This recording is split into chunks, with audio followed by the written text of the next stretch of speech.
What was the decision like when you finally said, all right, let's do this reality show? It was all kind of a series of happy accidents.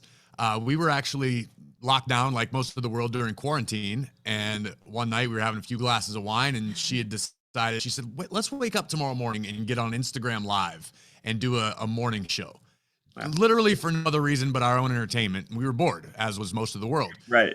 And we started doing it, and we got a pretty decent amount of feedback, and the viewership started growing over the course of a week or so. And our fans who were watching every morning, just us talk about nonsense, drinking our coffee, talking about our day, what shows we watched, because God knows there wasn't anything else happening in the world. You had to do. Yeah, and I'm sure some of the fans were the ones that started suggesting, you guys should make a podcast. You should make a podcast. So we kicked it around for a while until it became a tangible goal.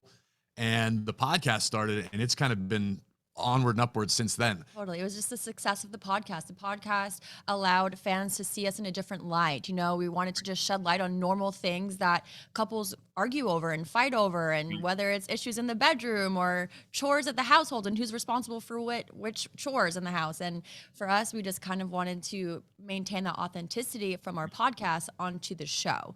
And that's what we're doing. And it's really just been so much fun. We're really excited for the fans to get to know us in real life and not just these larger than life characters and personalities they see on TV. Absolutely.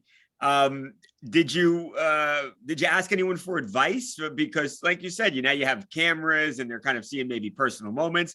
Did you did you talk to The Miz or someone like that who has been through something similar? Luckily for me, my better half is a reality show veteran. Right. No, I know that. Total Divas. I did a few seasons of Total Divas, and I learned from that. I learned watching back, like, oh my gosh, I wasn't being real or honest or authentic to myself. And so for me, that was really important with this show to maintain our authenticity and just really have creative control and freedom over how we're portrayed and what we're doing on the show. Yeah. Do you have to have a conversation before, like, all right, we're not going to fight on camera. We're not going to. No. That's probably where we separate ourselves from a lot of reality shows, particularly on our Bear With Us podcast. There are times when we're doing the podcast where we'll get into arguments. And I'm in tears because he's yelling at me because I'm not doing it right. And I'm getting him off the rails, off track, because he's a professional podcaster. Me, I don't know what the hell I'm doing. Right. So for us, we're just really just ourselves, and nothing's off limits. On the show, our families are on the show. His kids, my dad comes in, and it's us in real life. And I guess you're either gonna like us or hate us. Yeah, I think people are gonna like you a lot. Is this you plan on continuing this? After the initial set of episodes, or with any luck, yeah. Hopefully, this thing turns out to be a success. WWE has been unbelievable working with us. And their goal is to always be at the forefront of anything entertainment.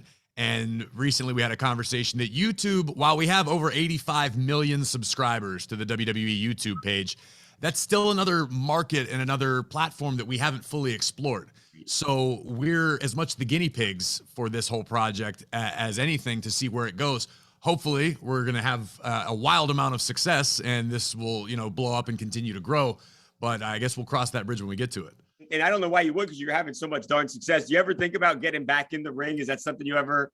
It's crossed my mind. I went and spent some time with doctors over the past, actually in the middle of last year. I kind of got the itch and I think this is one of the first times I'm saying this publicly. Yeah, I have been medically cleared to compete. It's not an immediate goal of mine. It was just something that I needed to know for my own sanity. My journey in the ring got cut short, and it's kind of eaten at me for years, always wondering what if there's a chance, what if there's an opportunity. And so I went and did the necessary steps, and turns out that I'm a little more okay than I thought I was. But you never say never. It's not an immediate goal, but I mean, you can't ever take the wrestler out of my heart. So I'd be remiss if I said I didn't have any interest. And I was going to say, I know everything you're doing is so successful, but it's got to be nice to at least know you have that option if you do one day want to go back. At least it's there. If I lose my voice, at least I can get beat up again. Right.